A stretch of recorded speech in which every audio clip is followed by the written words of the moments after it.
Complaint ہوتا ہے اور اس کا پورا ایڈریس لکھا ہوتا ہے، نیچے دفعات لکھی ہوتی ہیں کہ کون کون سا دفعہ لکھا ہے، تو وہ پھر جو زیر دفعہ فلاں فلاں فلاں تعزیرات پاکستان یا اینٹی ٹیررزم ایکٹ کے تحت یا نیب کا کوئی قانون ہے تو یہ اس طرح کا اینٹی کرپشن کا کوئی ہے اور اے این ایف کا ہے تو وہ لکھا جاتا ہے۔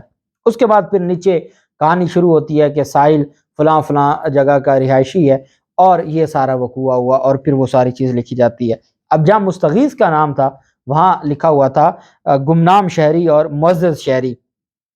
تھانہ اپارہ میں خاتون نے یہ درخواست دائر کی اور تھانہ اپارہ کے ایس ایچ او کے خلاف درخواست دائر کی گئی اور عدالت کو کہا گیا کہ جی یہ جو مقدمہ ہے یہ میرے خلاف درج کیا گیا ہے، اس پر کوئی میرے خلاف کیس نہیں بنتا اور یہ کیا میرے خلاف انہوں نے یہ تماشا کھڑا کر دیا ہے۔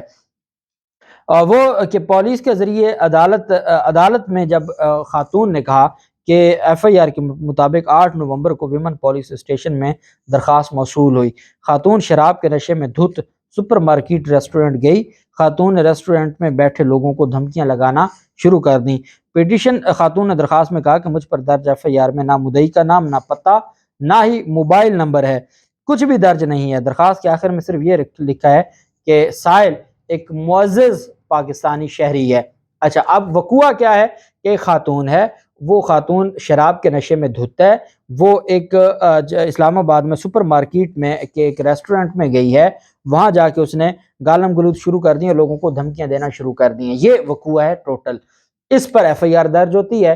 اب پولیس والے جب آپ ایف آئی آر درج کر رہے ہیں اور آپ ایک گمنام شہری کی درخواست پر آپ کیسے ایف آئی آر درج کر سکتے ہیں؟ جب تک آپ کو اسپیسیفک شخص ایگریوڈ نہیں ہے تو آپ ایف آئی آر کیسے درج کر سکتے ہیں؟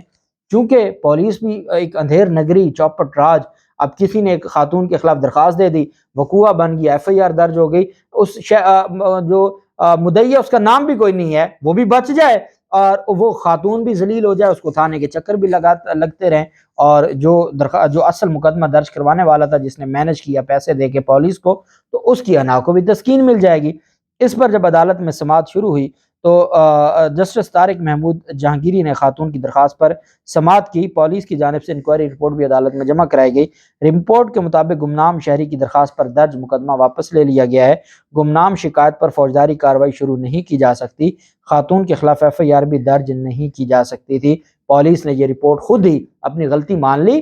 اب غلطی کیا مانی کہ آپ ایک خاتون کو ذلیل کیا، پہلے تھانوں میں آپ اسے بلاتے رہے، وہ پھر اسلام آباد ہائی کورٹ میں آئی، اسلام آباد ہائی کورٹ میں تیسری تو پیشی ہے اس کی، اور اب آپ نے غلطی کر لی۔ اور مجھے صرف ایک بات کا بطور قانون کا طالب علم دکھ ہوتا ہے کہ جب تک آپ ان کو لٹکائیں گے نہیں نا، پولیس والوں کو جو غیر قانونی کام کرتے ہیں، جو واقعی معزز شہری ہیں، ان کے ساتھ ظلم کرتے ہیں، اور آپ صرف مقدمے خارج کرتے جائیں اور آپ ان پر نہ کوئی جرمانہ عائد کرتے ہیں، نہ آپ ان کو کوئی 10 دن کے لیے جیل بھیجتے ہیں، نہ آپ ان کی 10 دن کی سروس معطل کرتے ہیں، نہ 10 دن کی ان کی جو سروس کا ہے وہ ختم کرتے ہیں، تو یہ ایسے ہی پھر چلتا رہے گا اور یہ گمنام درخواستیں آتی رہیں گی۔ عدالت نے جو عدالت تھی جسٹس جہانگیری صاحب، انہوں نے پولیس کے رویے پر شدید اظہار برہمی کرتے ہوئے کہا کہ یہ کوئی لالا موسیٰ یا وزیر آباد کا گاؤں نہیں ہے، یہ اسلام آباد ہے۔ اب پہلی بات تو یہ ہے کہ لالا موسیٰ ہو یا وزیر آباد ہو، وہ بھی وہی پاکستانی ہیں، وہ بھی وہی آئین پاکستان کے تحت ان کو بھی وہی فنڈامنٹل رائٹ حاصل ہیں جو اسلام آباد کے شہریوں کے ہیں۔ عدالت نے ایک مثال دی کہ یہ کوئی لالا موسیٰ یا وزیر آباد کا گاؤں نہیں ہے کہ آپ کو جو منہ میں آئے آپ لکھ کے دیں اور آپ تماشا کریں، آپ کو پتہ نہیں ہے یہاں پر عدالتیں اور کام ہو رہا ہے۔ عدالت نے کہا کہ یہ کوئی لالا موسیٰ یا وزیر آباد کا گاؤں نہیں جو آپ نے یہ کام شروع کر رکھا ہے۔ پٹیشنر کو کوئی مقدمہ درج کرانا چاہے تو متعلقہ فورم سے رجوع کر سکتی ہے۔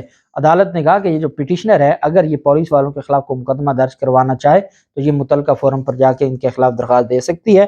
عدالت نے مقدمہ خراج رپورٹ کے بعد درخواست نمٹا دی اور عدالت نے ان کو ڈسچارج کر دیا۔ اسلام آباد ہائی کورٹ نے اس مقدمے سے اس خاتون کو ڈسچارج کر دیا اور عدالت نے پولیس کے خلاف اس خاتون کو کہا کہ اگر آپ چاہیں تو ان کے خلاف مقدمہ درج کروانا چاہیں تو پراپر فورم پر، اب مقدمہ انہوں نے درج کرنا ہے، اسی پولیس تھانے میں جانا ہے۔ عدالت یہ کہنا چاہتی ہے کہ آپ وہاں درخواست دے دیں، پھر آپ سیشن جج کے پاس جائیں۔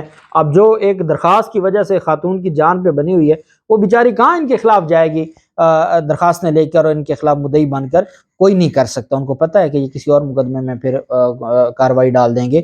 یہ عدالتوں کی ذمہ داری ہے کہ وہ اپنی ذمہ داری نبھائیں اور ایسے لوگوں کو آپ نکالیں نا سروس سے 4-5 آپ فیصلے دیں اور ان تفتیشی افسران کو آپ نوکری سے نکالیں، ان کو بے روزگار کریں، لگ سمجھ جائے گی اور کیسے پھر یہ غریب لوگوں کے ساتھ ظلم کریں گے، کبھی ایسا نہیں ہوگا۔ ہماری عدالتیں، ہم نے اس دن لاہور ہائی کورٹ میں بھی دیکھا، جج صاحب نے کہا میں ان پولیس والوں کو پھانسی پہ لٹکا دوں گا، اور پھر اس کے بعد ان کی معافی منظور کر کے درخواست کو نمٹا دیا۔